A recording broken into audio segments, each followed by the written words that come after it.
ये देख ना सिर्फ राजस्थान कांग्रेस बल्कि कांग्रेस आला कमान ने भी राहत की सांस ली होगी।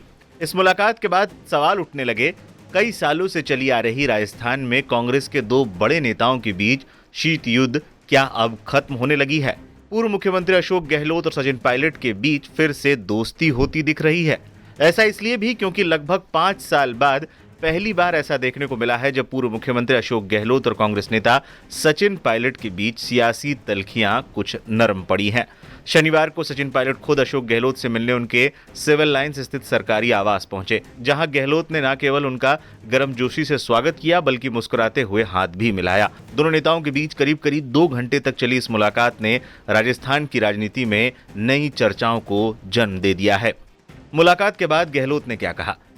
पूर्व मुख्यमंत्री अशोक गहलोत ने इस मुलाकात का वीडियो पोस्ट करते हुए लिखा, एआईसीसी महासचिव सचिन पायलट ने आवास पर पूर्व केंद्रीय मंत्री स्वर्गीय श्री राजेश पायलट की 25वीं पुण्यतिथि पर आयोजित कार्यक्रम के लिए आमंत्रित किया। मैं और राजेश पायलट जी 1980 में पहली बार एक साथ ही लोकसभा पहुंचे थे और लगभग 18 साल तक साथ में सांसद रहे। उनके आकस्मिक निधन का दुख हमें आज भी बना हुआ है। उनके जाने से पार्टी को भी गहरा आघात लगा। दोनों के बीच लंबे समय से सियासी तनाव। गौरतलब है कि अशोक गहलोत और सचिन पायलट के बीच लंबे समय से सियासी तनाव रहा है। 2018 के विधानसभा चुनाव में जब सचिन पायलट मुख्यमंत्री पद के प्रबल दावेदार थे, तब कांग्रेस आलाकमान ने अशोक गहलोत को मुख्यमंत्री और सचिन पायलट को उप मुख्यमंत्री बनाया।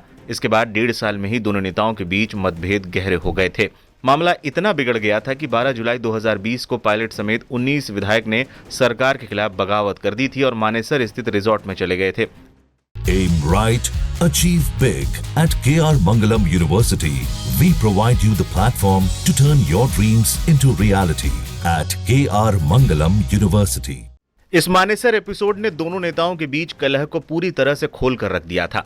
इस घटनाक्रम के 2 साल बाद एक बार फिर बगावत हुई। इस बार बगावत गहलोत खेमे ने की थी। 25 सितंबर 2022 को जब आलाकमान के निर्देश पर पार्टी के 2 पर्यवेक्षक मल्लिकार्जुन खड़गे और अजय माकन विधायकों की बैठक लेने जयपुर आए थे, लेकिन अचानक ही सत्तारूढ़ के 82 विधायकों ने विधानसभा की सदस्यता से इस्तीफा दे दिया था, जिसके बाद सियासी भूचाल आ गया था। इन दोनों नेताओं की खींचतान का असर ये हुआ कि 2023 विधानसभा चुनाव में कांग्रेस को करारी हार का सामना करना पड़ा था। कांग्रेस की हार के पीछे इन दोनों नेताओं के बीच की खटास को भी एक वजह माना जाता है।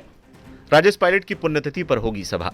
11 जून को दौसा के पास भंडाना जिरोथा में राजेश पायलट की 25वीं पुण्यतिथि पर एक श्रद्धांजलि सभा का आयोजन होना है। हर साल राजेश पायलट की पुण्यतिथि पर भंडाना में होने वाले आयोजन में अशोक गहलोत और उनके समर्थक आमतौर पर शामिल नहीं होते थे, लेकिन इस बार सचिन पायलट के निमंत्रण और गहलोत के आवास पर मुलाकात के बाद सबकी नजरें इस आयोजन पर होंगी। सिर्फ मुलाकात नहीं बल्कि संदेश भी।